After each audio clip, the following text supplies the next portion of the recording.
Good morning, সুপ্রভাত। আমি অনেক দিন পর আজকে আমি ভিডিও করছি, তবুও একদম ছোট্ট একটা ভিডিও ছাড়ছি। আমার মেয়ের পরীক্ষা এবং এখানে নেটের খুব প্রবলেম চলছে। যাই হোক, ভোরবেলা ঘুম থেকে উঠে নিজের গাছের ফুল তুলেছি, ফুল তুলে পুজো টুজো দিয়ে এত গরম পড়েছে, যেটা আমি সকাল সকাল রান্নাবান্না সেরে নেবো বলে ভোরবেলায় আমি ব্রেকফাস্ট টেকফাস্ট সমস্ত কিছু রেডি করে এই যে ছোটো মাছের ঝোল করে নিয়েছি। ছোটো মাছের ঝোল করলাম, তারপর হচ্ছে টক ডাল। এখন এই গরমের মধ্যে টক ডালটা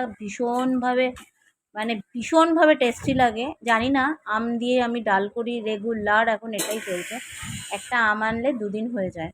সকালবেলা ব্রেকফাস্টে আমার মেয়ে পাস্তা খাবে। এই যে পটল বাটা করেছি, দেখুন পটল বাটা আর গাছের কুমড়ো ফুল দিয়ে বড়া করেছি।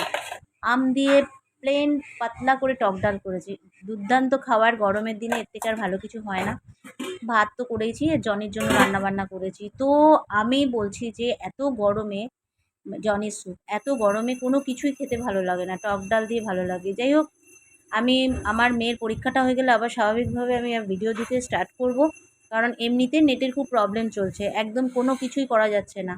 আর তার মধ্যে সবথেকে বড় কথা, তাও আমি করতে পারতাম, কিন্তু আমার মেয়েকে নিয়ে এতই ব্যস্ত, যার জন্য পড়াশোনার ব্যাপারে বড়টাই দেখতো বলে সুবিধা হতো, তাই জন্য